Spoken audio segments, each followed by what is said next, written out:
Imaginez que la jungle s'ouvre dans la pénombre de la nuit et révèle un horizon de pyramides étagées qui semblent s'embraser sous la lumière des torches. L'air est lourd, chargé d'humidité, et les tambours résonnent comme le pouls même de la terre. Nous ne sommes ni à Rome, ni dans les colisées des gladiateurs. Nous ne parlons pas des Vikings ni des sacrifices nordiques. Cette fois, nous nous aventurons dans un monde où la brutalité était la norme quotidienne. Un monde où la religion, le sexe et la mort étaient surmontés la même monnaie d'échange. Ce monde avait un nom, les Mayas. Pour eux, l'horreur n'était pas un accident, mais un devoir. Ils n'inventaient pas de monstres dans leurs histoires, car les monstres, c'étaient eux-mêmes, incarnés par des rois qui se vidaient de leur tendre. Ils vendaient de leur sang en public, des prêtres qui transperçaient leur corps avec des épines et des paysans qui acceptaient de livrer leurs propres enfants si les dieux l'exigeaient. Ce qui, à nos yeux modernes, semble délire ou cruauté insensée, était dans leur logique une question de survie.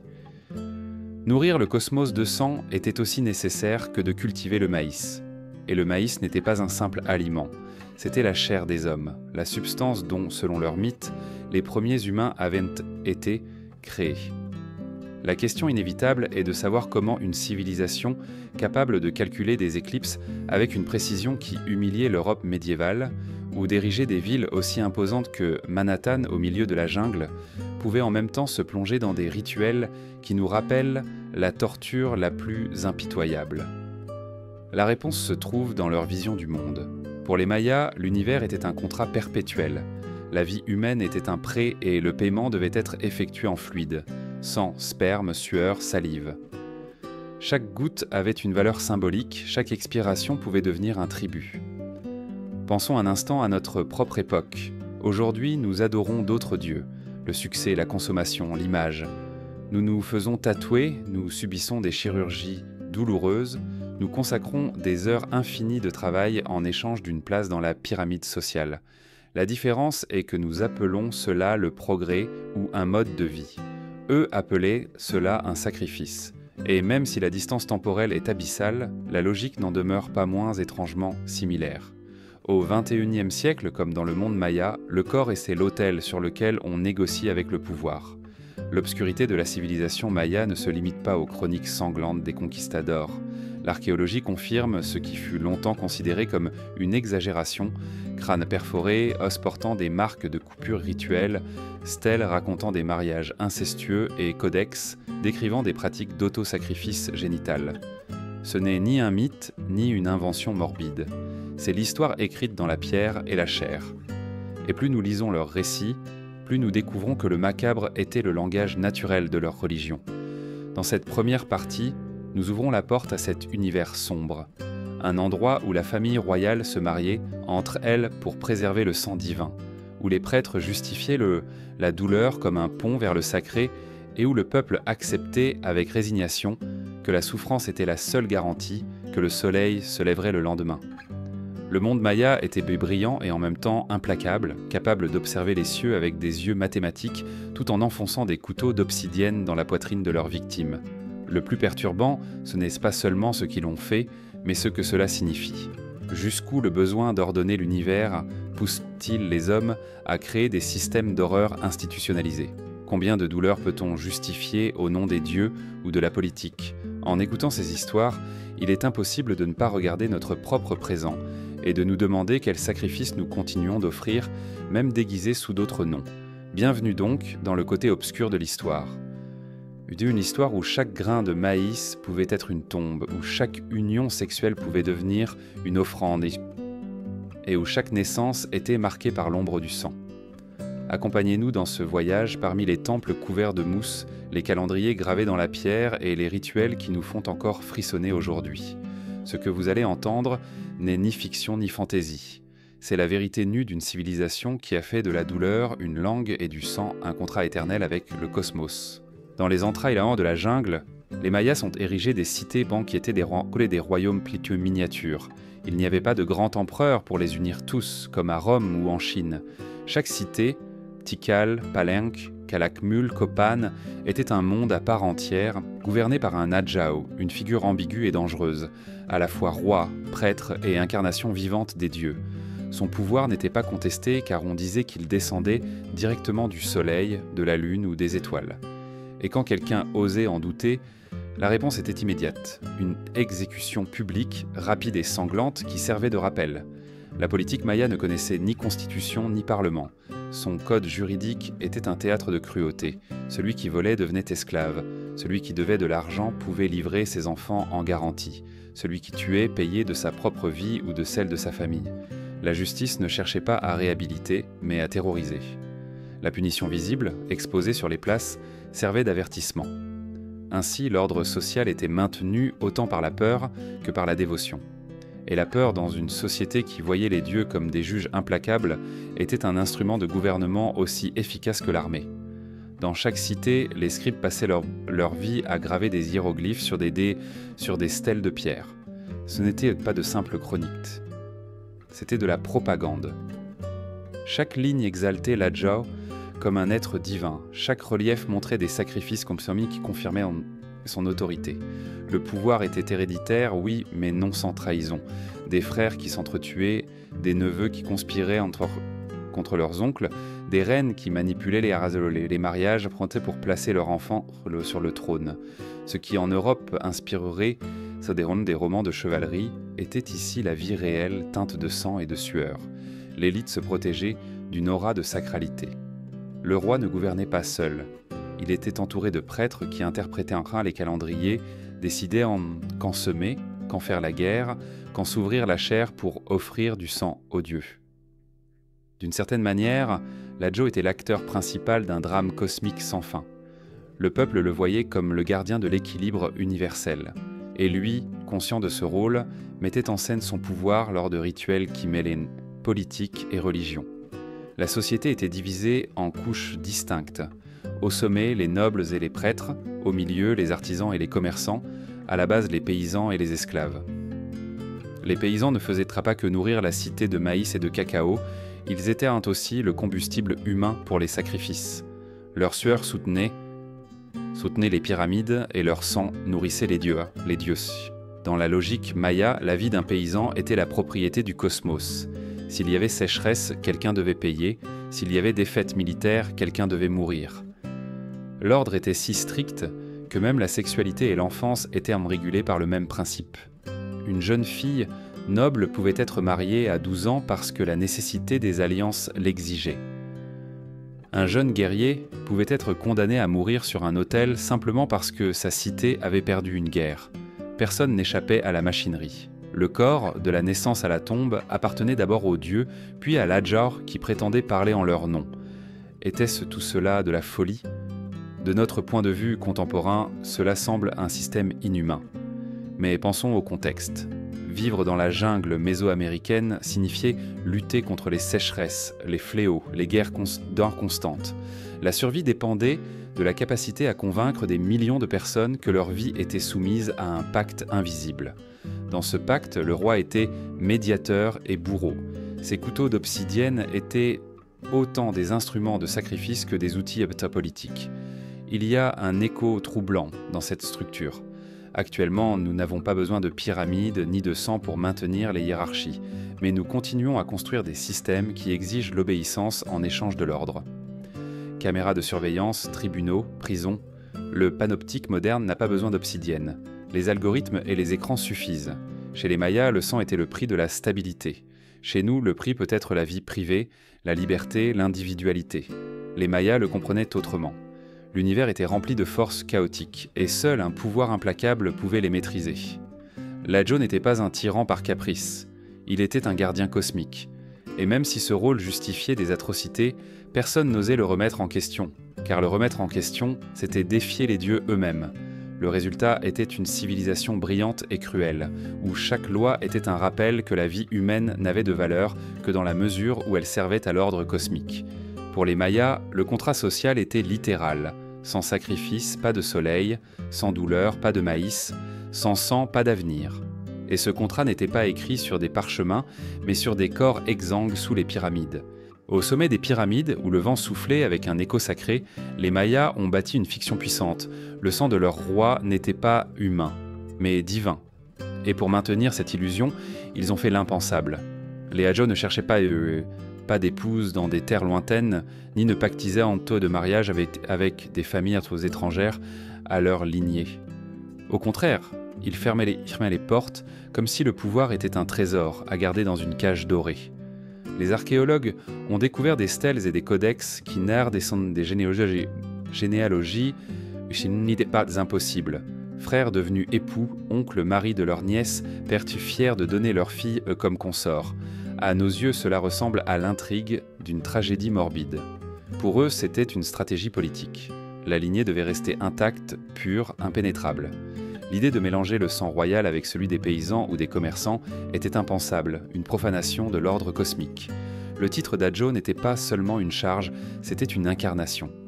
Si le roi affirmait descendre du soleil ou de la lune, ses héritiers devaient apporter cette même étincelle dans leurs veines. Et si la seule manière de la préserver était d'épouser une sœur ou une fille, alors le sacrifice était accepté.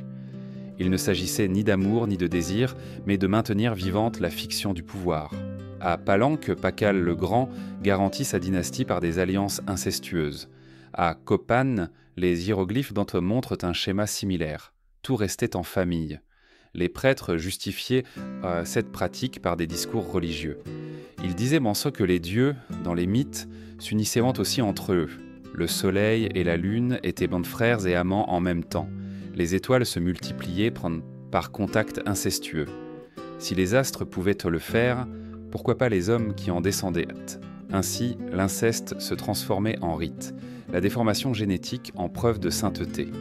Si un enfant naissait avec des défauts, ce n'était pas un signe de malédiction, mais de proximité avec le monde spirituel.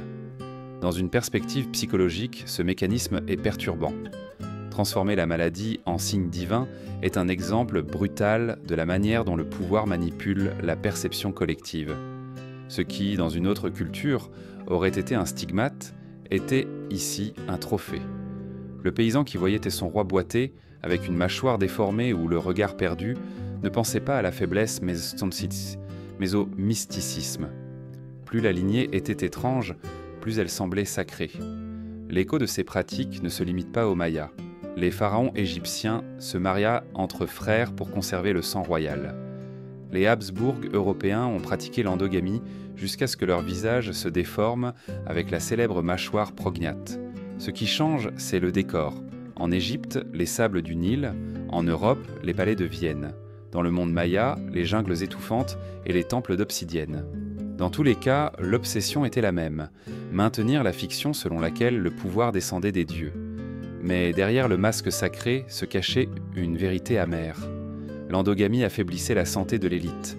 Il est probable que de nombreuses maladies et morts prématurées parmi les nobles mayas aient eu leur origine dans cette pratique. Cependant, cette fragilité ne faisait qu'alimenter le récit religieux. Un prince malade était considéré comme quelqu'un qui portait dans son corps l'intensité du contact divin. La souffrance était interprétée comme une preuve d'élection. Le paysan qui suait dans les champs de maïs acceptait sans protester. Il voyait son roi non comme un homme, mais comme un astre incarné. Si la Djao assurait descendre de Kukulkan, personne n'en doutait.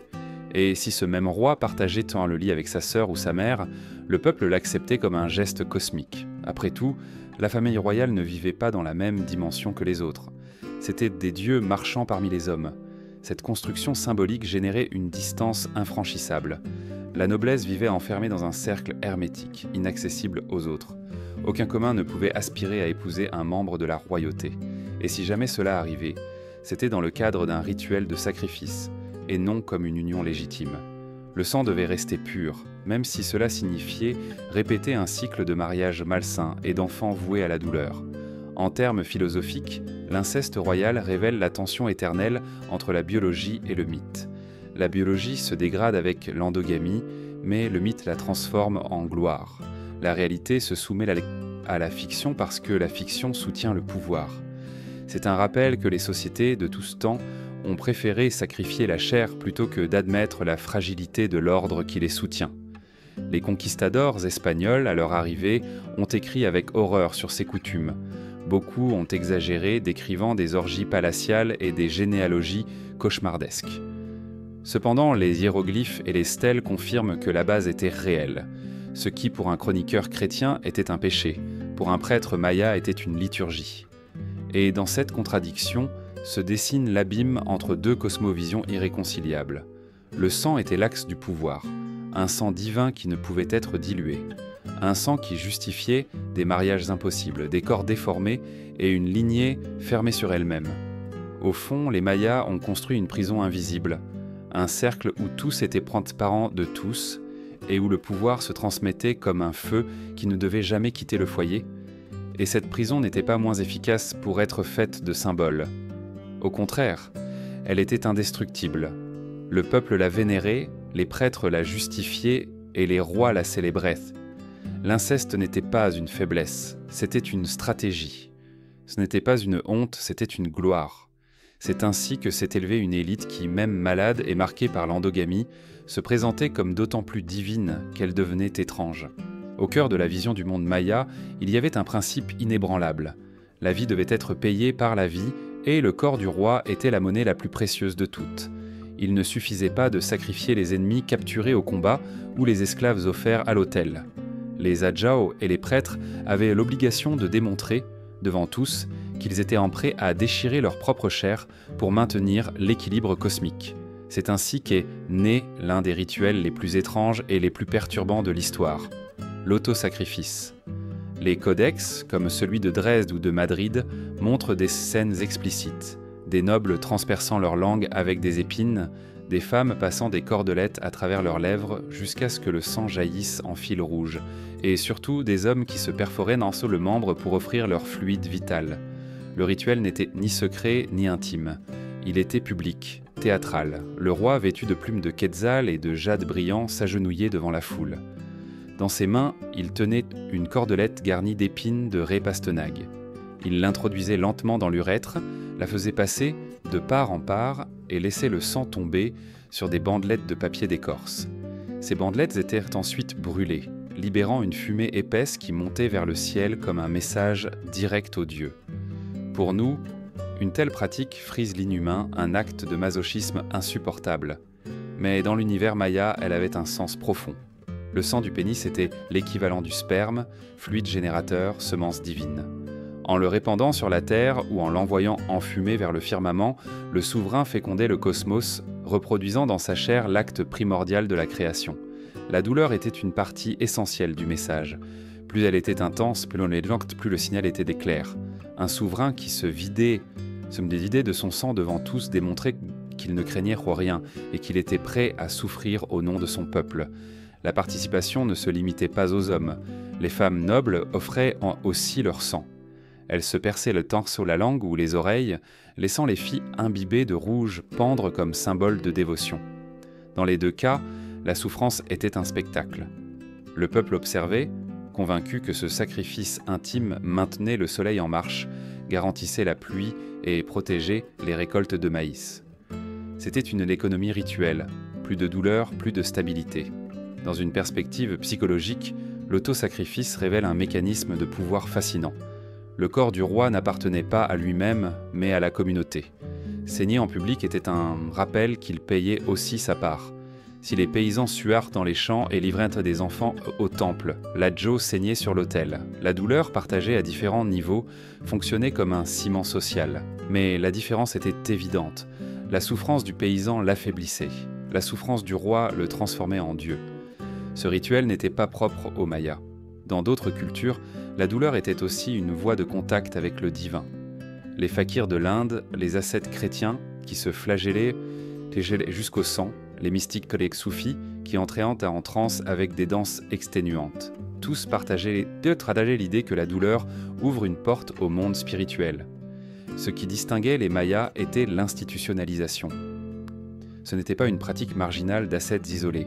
C'était une obligation politique, partie du calendrier officiel, répétée lors des couronnements, des éclipses, des guerres et des fêtes agricoles. La scène devait être si impactante qu'elle marquait à jamais la mémoire collective. Imaginez, sur une place bondée, sous le soleil ardent, les prêtres entonnaient des chants. La fumée de copal imprégnait l'air et, soudain, l'adjao levait une cordelette ensanglantée. Il ne s'agissait pas d'un discours ni d'une promesse. C'était un acte tangible, visible, douloureux. La foule retenait son souffle.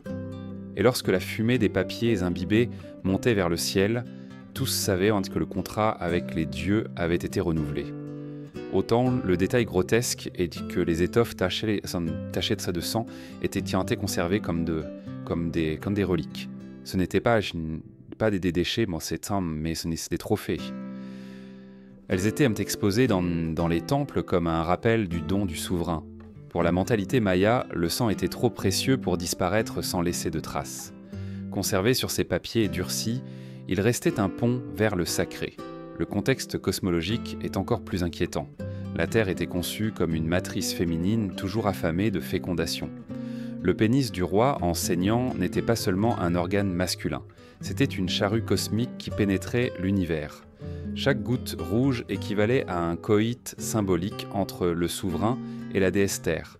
Ainsi, la douleur de l'auto-sacrifice se transformait en acte érotique, en union sexuelle sublimée, en copulation entre l'humain et le divin. Les chroniqueurs espagnols, horrifiés, décrivaient ces rituels comme une barbarie. Et pourtant, dans leur propre tradition chrétienne, il existait des échos similaires. Le Christ crucifié, saignant en public pour le salut du monde, n'en reste pas moins un sacrifice sanglant, élevé au rang de symbole universel. La différence c'est que dans le christianisme, la victime était unique et rédemptrice, tandis que dans le monde maya, le sacrifice devait se répéter encore et encore pour nourrir un cosmos insatiable. Le peuple croyait fermement à cette logique. Une sécheresse dévastatrice pouvait être interprétée comme le signe que les gouvernants n'avaient pas assez saigné. Une défaite à la guerre pouvait être attribuée à un autosacrifice mal exécuté. Ainsi, la douleur intime du roi devenait une question de sécurité cosmique. Et si le roi ne s'exécutait pas, l'univers lui-même pouvait s'effondrer. De l'anthropologie moderne, ce phénomène est interprété comme une forme de contrôle social extrême. Le pouvoir se légitimait non seulement par la violence exercée sur autrui, mais par la violence exercée sur soi-même. En montrant qu'il était capable de souffrir plus que quiconque, l'Adjo s'érigeait en médiateur indispensable entre l'homme et le Dieu.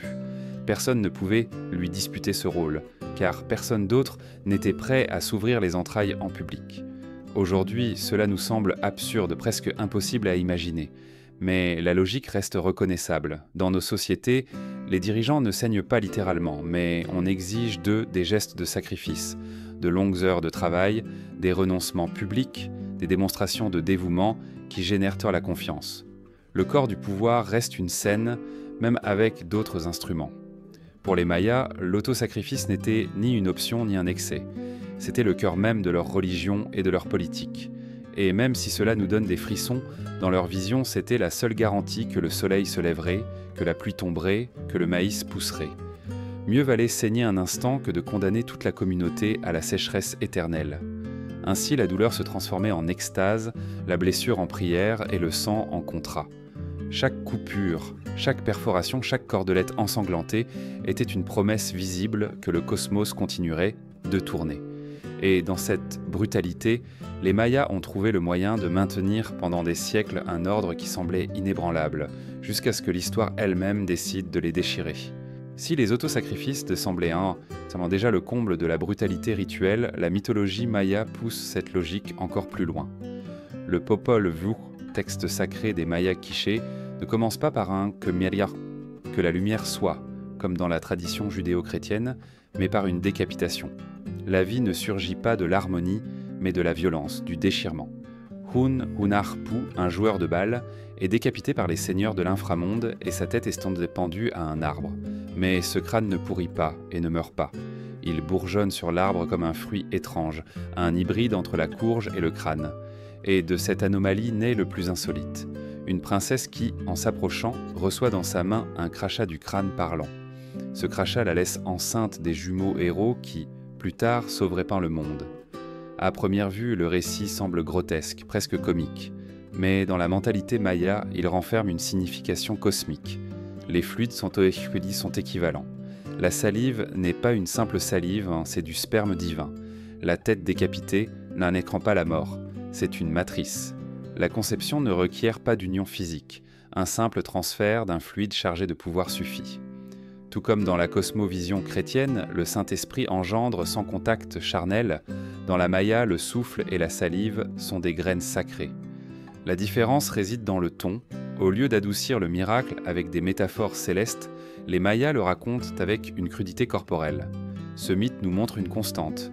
Pour eux, le sang, le sperme, la sueur et la salive étaient des variations d'une même substance vitale. L'univers était tissé de fluides qui échangeaient de l'énergie. C'est pourquoi les sacrifices sanglants, les orgies rituelles et les accouchements publics faisaient partie de la même logique. Le corps humain n'était pas un espace privé, mais un canal à travers lequel le cosmos se régénérait. Psychologiquement, le récit est révélateur, il transforme ce que nous associons normalement à la répulsion, la salive, la tête coupée, en éléments sacrés. L'esprit collectif maya trouvait un sens là où d'autres verraient une difformité. Le désagréable devenait sublime. Le paysan qui écoutait ce mythe lors d'un rituel nocturne ne riait pas, il tremblait de respect. Il croyait que la mort pouvait engendrer la vie et que même le plus vil du corps humain pouvait contenir un pouvoir divin. Ce n'est pas un cas isolé. La mythologie universelle est pleine de fécondations inhabituelles. Zeus transformé en pluie dorée pour imprégner Danaé, les dieux nordiques qui engendrent des monstres avec des bêtes, ou même les vierges oraculaires de Delphes possédées par des vapeurs sacrées. Ce qui distingue les Mayas, c'est la brutalité de leur sincérité. Ils ne cachent pas l'aspect répugnant du geste. Ils le montrent comme une preuve que le cosmos ne se nourrit pas du délicat, mais du viscéral. Le Popol Vuh souligne également le lien entre la tête décapitée et la fertilité agricole. Le crâne-fruit est une graine. La mort du héros devient maïs, nourriture de l'humanité. Ainsi, chaque sacrifice humain reproduisait cette logique. Ouvrir un corps n'était pas un meurtre, c'était semer la vie. C'est pourquoi sur les reliefs des temples apparaissent des têtes de joueurs de balles se transformant en épis.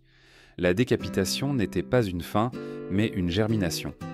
À ce stade se révèle la cohérence brutale de la vision du monde maya. Tout fluide était fertile, toute blessure est graine. Le sperme engendre des enfants, le sang nourrit la terre, la salive crée des héros. Le corps n'appartient pas à l'individu, il appartient au cycle cosmique. L'intime est politique, le sexuel est religieux. D'un point de vue anthropologique, cette pensée nous parle d'une société qui effaçait les frontières entre l'érotique et le sacrificiel. Le sexe n'était pas un plaisir privé, mais un langage rituel. Le sacrifice n'était pas une simple violence, mais une fécondation symbolique. À cette intersection, la vie et la mort s'embrassaient comme des amantes inévitables.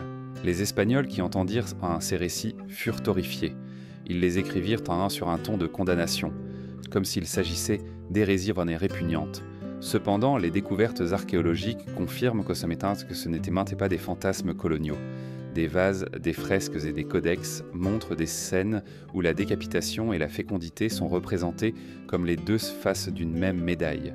La mort dégoulinant de sperme, la tête décapitée germant le maïs, la salive enceintant des princesses. Le plus troublant est que, en le comparant à notre présent, nous découvrons que nous sommes toujours fascinés par les mêmes images. Le cinéma d'horreur, la littérature gothique, les fictions dystopiques, tous ont recours au mélange d'érotisme et de violence pour provoquer. La différence, c'est que nous le consommons comme un divertissement. Eux le vivaient comme une religion. Le mythe de la salive fécondante résume, en une seule scène grotesque, la mentalité d'un peuple qui voyait le cosmos comme un organisme insatiable. Rien n'était gaspillé, ni le sang, ni le sperme, ni le souffle. Tout pouvait être transformé en graines, et chaque graine était une promesse de continuité. C'est pourquoi les Mayas n'avaient pas peur de raconter ce qui nous semble aujourd'hui tabou. Pour eux, l'obscène était sacré. En fin de compte, le Popol Vuh n'est pas seulement un livre de mythes, mais un manuel de la façon dont ils comprenaient l'univers. Comme un cycle perpétuel où la mort engendre la vie et le corporel est un pont vers le divin. Si aujourd'hui cela nous semble grotesque, c'est parce que nous avons séparé le religieux de l'érotique. Pour les Mayas, ils étaient inséparables. Leur dieu pouvait être sperme, salive, sang ou maïs.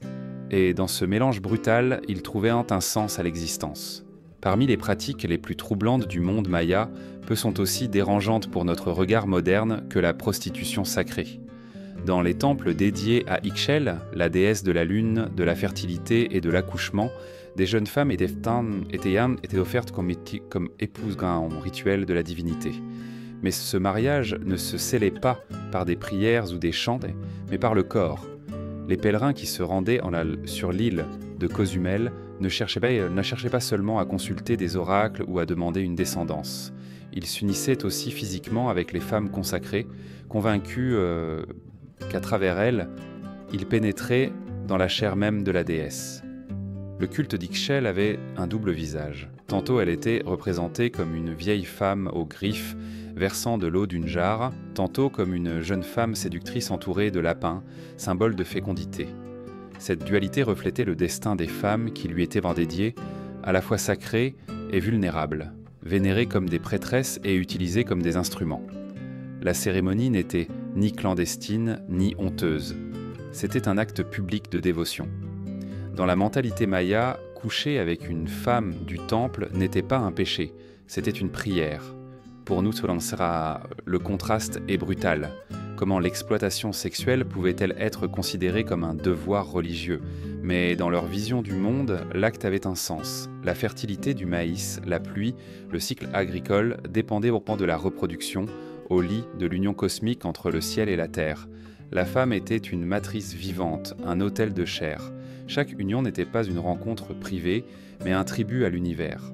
Les chroniqueurs espagnols, depuis leur morale chrétienne, condamnèrent ces pratiques avec fureur. Diego de Landa les décrivit comme une horreur, preuve de la prétendue corruption indigène. Mais l'insistance avec laquelle ils le répétaient est la preuve qu'ils l'ont vu ou entendu directement. Et l'archéologie confirme la centralité d'Ixchel dans le panthéon féminin maya. Il ne s'agissait pas d'inventions morbides, mais de rites réels. Le phénomène n'était pas exclusif à la Mésoamérique. En Mésopotamie, la prostitution rituelle existait dans les temples d'Ishtar. En Inde, les Devadasis servaient les dieux par la danse et le corps. Même en Grèce, il y avait des festivités où l'érotique se confondait avec le sacré. Ce qui rend le cas maya particulier, c'est le contexte de la jungle, l'association avec le maïs et la pluie, et le fait que le sexe lui-même était compris comme une offrande agricole. Ce n'était pas un plaisir, c'était de la politique cosmique. Le destin des jeunes femmes consacrées variait, certaines accomplissaient une période au temple, puis retournaient dans leur communauté, marquées à vie comme des femmes qui avaient servi la déesse. Ce stigmate était ambivalent, respecté comme sacré, mais aussi désigné comme différente. D'autres restaient liés en permanence au sanctuaire, devenus des offrandes vivantes qui ne retournèrent jamais au monde commun. En tout cas, leur corps était des monnaies dans un contrat qu'elle n'avait pas signé. Et psychologiquement, ce système reflète un mécanisme de pouvoir dévastateur. En transformant la sexualité féminine en ressource rituelle, la société leur déchargeait la responsabilité de la fertilité du cosmos. Si la pluie ne venait pas ou si le maïs ne poussait pas, elle pouvait être vue comme coupable de ne pas avoir offert suffisamment. La charge était insupportable, leur intimité était un patrimoine collectif. Mais dans la mentalité paysanne, la logique était irréfutable. Si votre famille dépendait du maïs, si une sécheresse pouvait vous tuer, tout rite promettant la fertilité en valait la peine. Livrer une fille au temple était un sacrifice douloureux, mais aussi un investissement dans la survie de toute la communauté. Le corps se transformait en monnaie et la monnaie en prière. Comparé à notre temps, il est inévitable de penser à la façon dont nous continuons à utiliser le corps comme objet de transaction. L'industrie du sexe, les contrats d'exploitation, la pression esthétique sur les femmes, différents scénarios, même logique de réification. Les Mayas le justifiaient par la religion, nous, par l'économie ou le spectacle. La racine est la même, le corps transformé en ressource. Les fêtes dédiées à Ixchel incluaient des processions, des danses et des offrandes de sang. Au milieu de ce théâtre rituel, les unions charnelles se produisaient comme des actes sacrés. La sueur, le souffle coupé, les fluides mélangés étaient considérés comme équivalents à la pluie fertilisant la terre.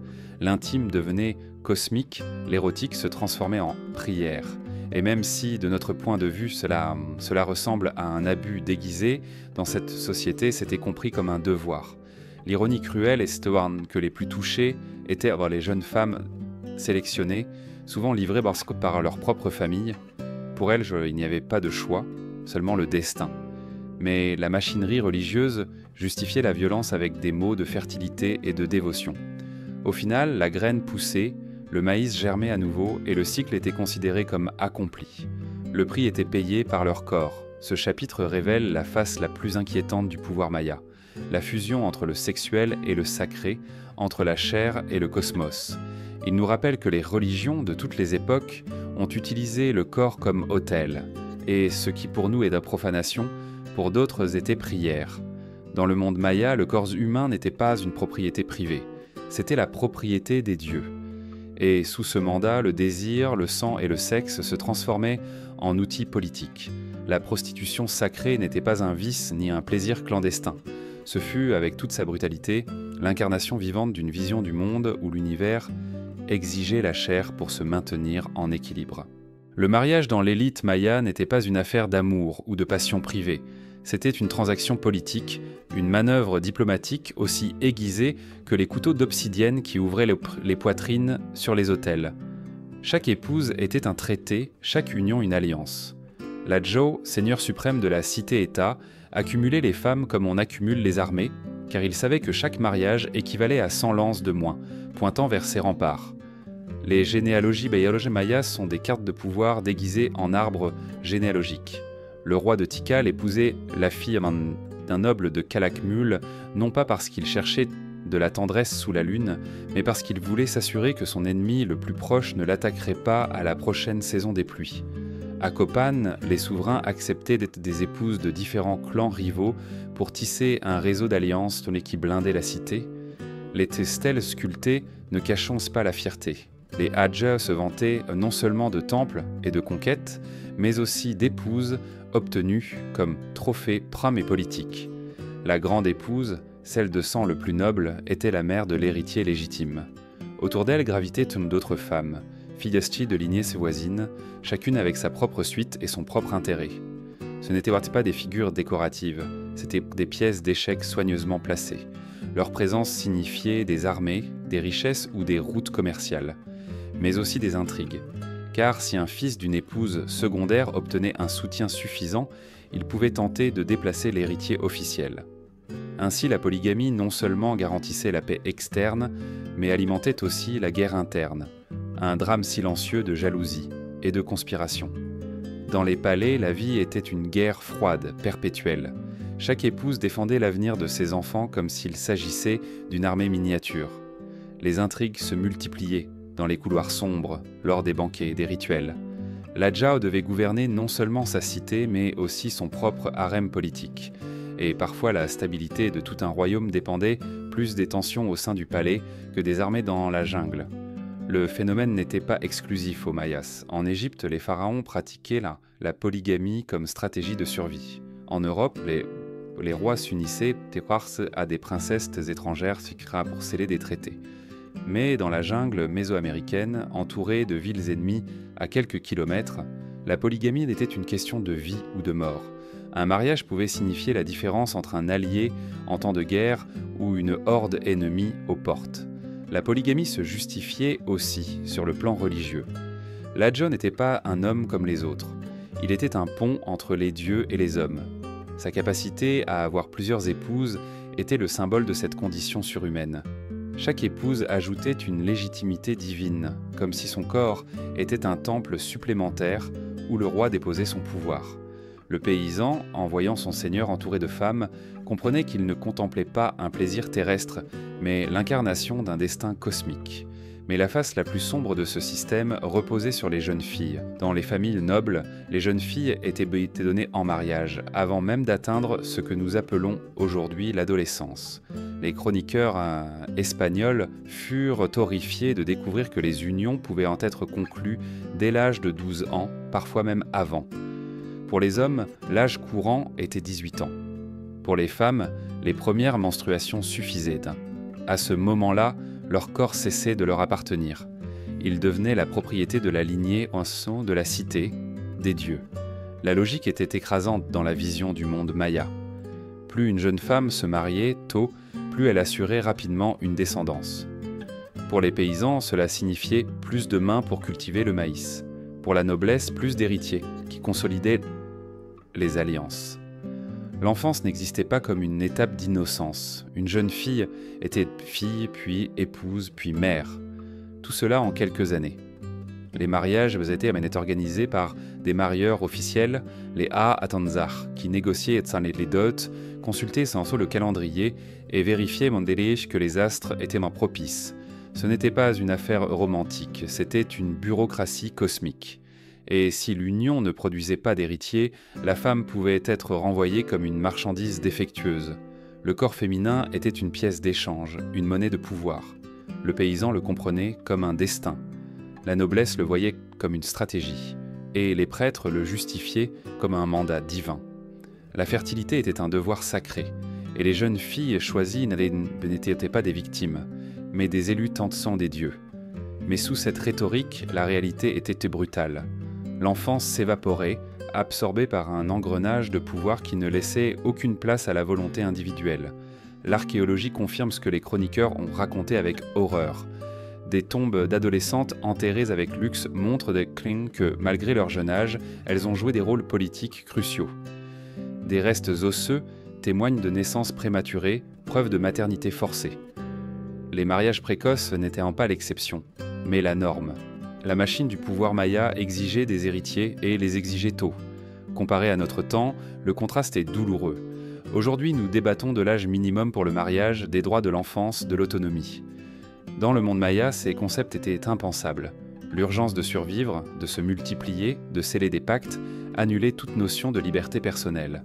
L'enfance était un luxe qui n'existait pas. En définitive, la polygamie et les mariages infantiles montrent à quel point la vie privée était colonisée par la politique et la religion. Les corps des femmes et des jeunes filles étaient des champs de bataille diplomatiques.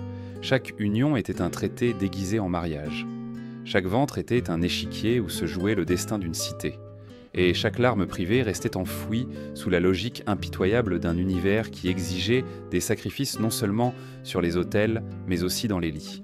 Dans les vases en argile que les archéologues ont récupérés des tombes mayas, apparaissent des scènes que, pendant des siècles, les chroniqueurs coloniaux ont refusé d'accepter.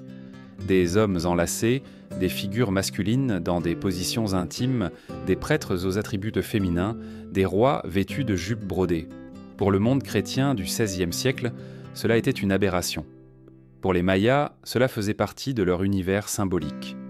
L'homosexualité, loin d'être cachée, faisait partie du répertoire visuel de l'élite. Des vases, des fresques et des reliefs montrent des relations entre hommes dans des contextes rituels, accompagnés de symboles de fertilité comme des épis de maïs ou des animaux sacrés. Ce n'était pas de la pornographie comme nous l'entendrions aujourd'hui, mais un langage sacré. Le sexe entre hommes pouvait symboliser la transmission du pouvoir, la continuité de la vie ou l'union de forces cosmiques. Diego de Landa, chroniqueur obsédé par la condamnation des coutumes indigènes, décrivit ces pratiques comme un péché abominable et assura qu'elles étaient punies de mort dans certains endroits. Mais sa condamnation reflète davantage sa morale chrétienne que la réalité maya, car l'archéologie démontre que ces scènes n'étaient pas marginales, mais suffisamment courantes pour apparaître sur des objets funéraires, des offrandes qui accompagnaient les morts dans l'au-delà.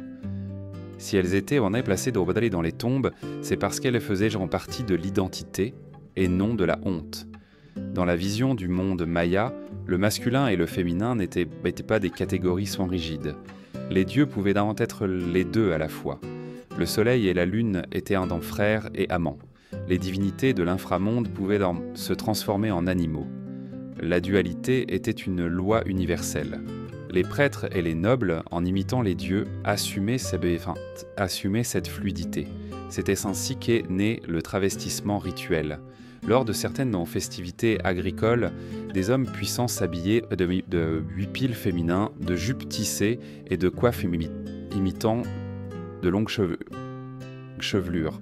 Il ne s'agissait ni de moquerie ni de carnaval, mais d'incarnation sacrée. En adoptant des attributs féminins, le prêtre représentait la matrice cosmique, la fertilité, la capacité de donner la vie. Dans certains codex, on les voit avec des seins peints et portant des instruments liés à Ixchel, la déesse de la lune et des accouchements. Le geste avait une profonde signification philosophique. Il montrait que le pouvoir absolu devait contenir tous les opposés. Le roi qui s'habillait en femme ne perdait pas de dignité, au contraire, il démontrait être capable d'incarner le masculin et le féminin, le solaire et le lunaire, la guerre et la fertilité. Cette ambiguïté était source de légitimité. Dans son corps, le cosmos entier se reflétait. Psychologiquement, ces pratiques révèlent une conception du corps comme scène de la création. Se travestir n'était pas un simple déguisement, c'était une métamorphose rituelle. Le corps masculin devenait pour quelques heures un utérus symbolique. La danse, le chant et les gestes imitaient en la grossesse les semailles, la germination du maïs. L'érotique se mêlait à l'agricole et au politique. Les conquistadors, incapables de le comprendre, interprétèrent ces scènes comme de la débauche. Mais le véritable message était autre. La fertilité cosmique nécessitait l'union des contraires. Et si les dieux pouvaient en franchir des limites, les hommes qui prétendaient les représenter devaient aussi le faire. En ce sens, l'homosexualité et le travestissement rituel n'étaient pas des pratiques marginales, mais des expressions d'une vision du monde qui ne séparait pas l'érotique du divin. La sexualité n'était pas restreinte à la reproduction biologique, mais comprise comme un symbole de fertilité universelle. Une étreinte entre hommes pouvait représenter l'union de forces solaires, un prêtre vêtu en femme pouvait incarner la terre fécondée. Tout avait une valeur cosmique. Le contraste avec notre époque est inévitable. Aujourd'hui, les débats sur le genre et la sexualité se transforment en champ de bataille idéologique. Pour les Mayas, la fluidité était une normalité rituelle. Ce qui pour nous est transgression, pour eux était dévotion. En comparant, nous découvrons que la rigidité n'est pas universelle, mais une construction culturelle. L'archéologie continue de mettre en lumière des témoignages inconfortables, des figures céramiques aux gestes érotiques, des codex qui montrent des hommes avec des attributs de féminin, des reliefs où les frontières de genre s'estompent. Ce sont des pièces qui démentent des siècles de censure coloniale. Pendant longtemps, ces images ont été détruites ou cachées dans des dépôts sombres, car elles ne correspondaient pas à la vision que les conquistadors voulaient en imposer, celle d'un peuple barbare mais hétéronormatif. Admettre qu'ils avaient une sexualité complexe et symbolique était trop inconfortable. Aujourd'hui, en observant ces pièces, nous comprenons que les Mayas voyaient la sexualité comme un miroir de l'univers. Dans leur mythe, le soleil et la lune s'unissaient lors d'éclipses décrites comme des coïts cosmiques. Dans leur temple, les prêtres saignaient de leurs organes génitaux pour féconder les dieux. Dans leurs rituels, les corps changeaient de genre pour représenter la fertilité totale. Rien n'était laissé de côté. La chair était le langage du cosmos. Ce qui pour un Européen du XVIe siècle était péché et hérésie, pour un paysan maya était du simple bon sens. Si les dieux étaient pâmes et doubles, les hommes devaient l'être aussi. Et si la vie dépendait des fluides, peu importe de quel corps ils sortaient, la graine était toujours la graine. En définitive, l'homosexualité et le travestissement rituel dans le monde maya nous montrent une civilisation qui ne craignait pas l'ambiguïté, qui transformait le désir en prière, la métamorphose en politique et la différence en signe de pouvoir. Ce qui, pour les conquistadors, était un motif de censure, pour les Mayas était l'essence même du divin. L'union des opposés, le mélange des contraires, la fusion de l'humain avec le cosmique. Dans l'univers maya, le corps n'était pas un accident biologique. C'était une toile qu'il fallait sculpter pour refléter l'ordre cosmique. Dès le berceau, les parents modelaient leurs enfants comme de l'argile vivante. Ils plaçaient des planchettes de bois sur le front des nouveau-nés pour aplanir et allonger leur crâne. L'objectif n'était pas esthétique au sens moderne, mais cosmique. Le maïs, aliment sacré et substance primordiale de l'homme, poussait en épis longs et droits. C'est pourquoi le crâne humain devait ressembler au grain divin. Être une tête de maïs équivalait à être une tête de véritable homme. La pratique n'était pas marginale, elle était généralisée parmi la noblesse. Sur les portraits de stèles et de fresques, les gouvernants apparaissent avec des têtes hautes, allongées, presque extraterrestres pour notre regard actuel. Mais pour un paysan maya, cette forme était un symbole de perfection. Un crâne long signifiait pureté, noblesse, proximité avec les dieux. La déformation ne se limitait pas au crâne. Les yeux étaient également altérés. De petites perles étaient suspendues devant le nez des bébés. De sorte qu'en essayant de les fixer, ils finissaient par développer un strabisme. Loin d'être considérés comme un défaut, les yeux croisés étaient un symbole de faveur divine. Le soleil, dans certains mythes, était décrit comme un dieu bigle, capable de regarder dans deux directions à la fois. Avoir les yeux déviés, c'était ressembler à l'astre majeur, incarner sa force. Ces manipulations corporelles nous semblent brutales, mais elles faisaient partie d'un système esthétique cohérent. Le beau pour les Mayas n'était pas le symétrique ou le naturel. Le beau était l'anomale, le difficile, ce qui révélait que quelqu'un avait été modelé depuis l'enfance pour incarner le sacré. La difformité était beauté, et la beauté était pouvoir. Les dents étaient aussi sculptées. Avec des outils en pierre, il les limait en forme pointue, ou incrustés sentant du jade et de la pyrite pour leur donner de l'éclat. Un sourire de jade n'était pas un caprice décoratif, mais un emblème de statut. En ouvrant la bouche lors d'un rituel, le noble montrait que même son souffle portait des pierres sacrées. La douleur de l'intervention, probablement insupportable sans anesthésie, était un sacrifice supplémentaire. Chaque corps devenait un autel ambulant. L'archéologie a découvert des crânes déformés dans les tombes d'élite, ainsi que des restes d'incrustations dentaires et des preuves de strabisme induites. Ce ne sont pas des légendes, ce sont des preuves physiques. Et le plus perturbant est que ces pratiques n'étaient ni secrètes ni honteuses. Elles étaient exhibées avec fierté. Lors des cérémonies, l'adjo montrait sa tête allongée comme preuve de légitimité. Plus la déformation était exagérée, plus il était proche du divin. Le fondement philosophique est clair, le corps humain devait refléter le cosmos. Si le maïs était droit, le crâne devait être droit. Si le soleil était bigle, les yeux devaient en l'imiter.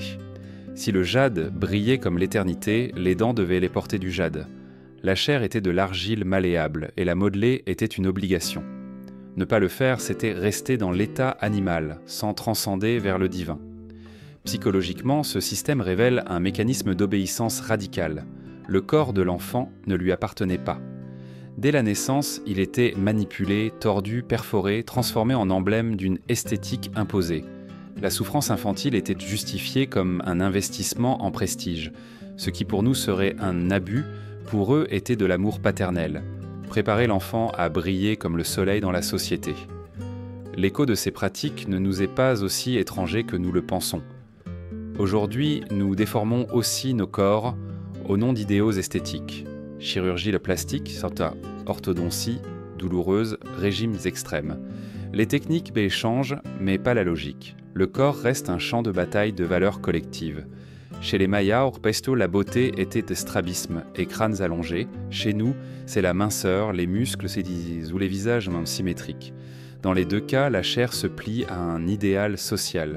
Les chroniqueurs espagnols, horrifiés, décrivaient les nobles mayas comme des monstres transmos aux têtes pointues et aux regards tordus. Ils ne comprirent pas qu'ils observaient des symboles de statut, et non des défauts, ce qui pour eux était la laideur, pour les Mayas était la gloire. Cette différence de perception montre à quel point l'esthétique est conditionnée par la culture. En fin de compte, les déformations corporelles révèlent la brutale cohérence de la vision du monde maya. Tout était soumis aux dieux, le sang, le sexe, l'enfance et même les os. Le corps n'était pas une limite, mais une surface à sculpter. Et la douleur n'était pas un obstacle, mais une exigence. Celui qui souffrait pour se transformer se rapprochait du divin. Ainsi, les crânes allongés et les yeux croisés n'étaient pas des raretés isolées, mais les traces d'un système qui a converti la douleur en esthétique et l'esthétique en pouvoir. Chaque visage déformé était un drapeau, chaque sourire de jade une prière, chaque regard bigle un reflet du soleil. Et dans cette chair altérée, les Mayas crurent avoir trouvé le chemin de l'éternité. Si dans le monde maya, tout était traversé par le sang, il ne pouvait en être autrement pour le jeu, la fête et l'amusement collectif. Ce qui pour nous est un divertissement, était pour eux un rituel chargé de mort. L'exemple le plus brutal est le jeu de balle, le poc-tapoc, qui se disputait sur des terrains allongés flanqués de murs avec des anneaux de pierre. Ce n'était pas un sport comme les autres. Le ballon, fait de caoutchouc massif, devait passer par les anneaux sans toucher les mains. Seuls les hanches, les genoux et les coudes étaient autorisés. Mais au-delà de l'habileté physique, le jeu était une représentation cosmique. La balle était le soleil, les équipes étaient dans les forces du jour et de la nuit. Et chaque match était une mise en scène du combat éternel entre la vie et la mort. Les chroniqueurs espagnols et les découvertes archéologiques concordent sur la même chose. À la fin du match, quelqu'un devait mourir. Dans certains cas, les perdants étaient sacrifiés. Dans d'autres, les vainqueurs cantent comme offrande suprême d'honneur. Et ce qui est certain, c'est que le terrain finissait par être un autel. Un coup précis, un triomphe glorieux, pouvait culminer avec la décapitation du capitaine et son sang se répandant sur l'arène comme un tribut aux dieux. Sur les reliefs sculptés à Chichen Itza, on voit des corps décapités de joueurs, des coups d'où jaillissent dont tenant des serpents et des épis de maïs, symbole que la mort dans le jeu était une semence de vie. Le peuple assistait en spectateur, imaginez le rugissement de centaines de voix, le tambour marquant le rythme, la balle rebondissant avec force contre la pierre, et à la fin, le silence expectatif avant que le couteau d'obsidienne ne s'abatte sur le cou d'un jeune homme. Le sport, le spectacle, l'exécution, tout est éteint. Ce qui pour nous serait de la barbarie, pour les Mayas était du théâtre cosmique. Les fêtes n'étaient pas moins intenses. Le calendrier rituel était rempli de célébrations, où l'ivresse et la violence débordaient. Lors de certaines cérémonies de fertilité, la consommation de balché, une boisson fermentée à base d'écorce d'arbres et de miel, était obligatoire. Hommes et femmes buvaient jusqu'à perdre le contrôle.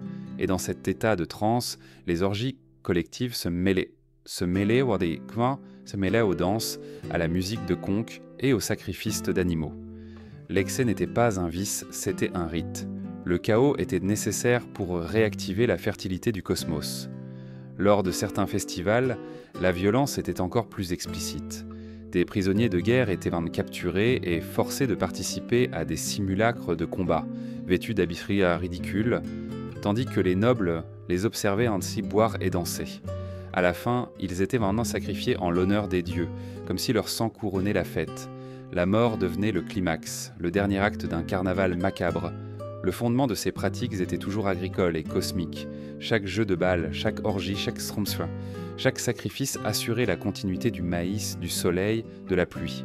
Le peuple croyait que sans ces rites, l'univers lui-même s'arrêterait. Ce n'était pas un divertissement, c'était un contrat. Le plaisir et la douleur se confondaient parce que tous deux étaient des langages des dieux. Psychologiquement, ce système démontre une capacité terrifiante à normaliser la violence. L'enfant qui grandissait dans ces cités voyait dès son plus jeune âge que la plus grande fête de l'année se terminait par du sang. Pour lui, la mort publique n'était pas un traumatisme, mais une coutume. C'est ainsi que des générations entières ont été éduquées, convaincues que la vie humaine n'avait de valeur qu'en tant qu'offrande. Comparé à notre époque, la ressemblance est inquiétante. Nous aussi, nous faisons du sport un spectacle de masse. Nous remplissons des stades de dizaines de milliers de personnes. Nous transformons la victoire et la défaite en symboles d'identité. Ce qui change, c'est que dans notre cas, le sang est absent du terrain, bien que pas de l'imagination collective. La boxe, les arts martiaux, même le cinéma et les jeux vidéo montrent que nous restons fascinés par la violence ritualisée. Les Mayas ont poussé cette fascination à l'extrême. Ils ne se contentaient pas de la représenter, ils l'exécutaient en pour de vrai. Les fêtes extrêmes étaient aussi des espaces d'inversion sociale. Pendant quelques jours, les hiérarchies pouvaient être subverties. Des esclaves ivres insultaient d'envoler des nobles, des paysans se déguisaient en dieux, et les règles étaient enfreintes au nom du chaos rituel. Mais ce chaos était soigneusement contrôlé. À la fin, tout rentrait dans l'ordre et le sacrifice final marquait la clôture. L'ordre était rétabli, renforcé par le sang versé. L'archéologie a découvert des vases montrant des scènes de ces célébrations, des corps dansant nus, des coupes débordant de balchés, des musiciens avec des tambours et toujours en arrière-plan des figures décapitées ou saignant. Ces objets n'étaient ni de la pornographie ni du morbide. C'étaient pas des mémoires rituelles. Ils étaient enterrés avec les morts afin que les fêtes se poursuivent dans l'au-delà. Les conquistadors, en décrivant ces pratiques, ont tenté de les ridiculiser, les présentant comme des orgies de sauvages. Mais la vérité est qu'elles avaient une logique profonde. En unissant plaisir et douleur, sexe et sacrifice, triomphe et mort, les Mayas reproduisaient sur Terre le chaos créateur du cosmos. La vie n'était pas un don gratuit, c'était un prêt qui devait être constamment remboursé. Et les fêtes étaient l'occasion parfaite de rappeler à tous que l'univers percevait toujours sa dette. En fin de compte, les jeux de mort et les fêtes extrêmes montrent le visage le plus brutal et en même temps le plus cohérent de la civilisation maya. Dans leur vision du monde, chaque souffle devait être rendu, chaque grain de maïs devait être payé, chaque victoire devait être équilibrée par une défaite sanglante. La vie n'était pas sans un plaisir innocent, c'était un rituel constant. Et peut-être le plus perturbant est que, malgré tout, ils ont survécu. Leur culture n'a pas disparu. Aujourd'hui, les descendants mayas continuent tant d'habiter le Yucatan, le Guatemala et le Honduras, célébrant avec musique, danse et calendriers agricoles. Les pyramides se dressent pour toujours, couvertes de mousse, témoins muets de siècles de sang et de jubilation. La civilisation s'est effondrée politiquement, mais sa vision du monde continue de battre dans l'ombre, car ce qui est construit avec du sang ne s'efface que difficilement entièrement.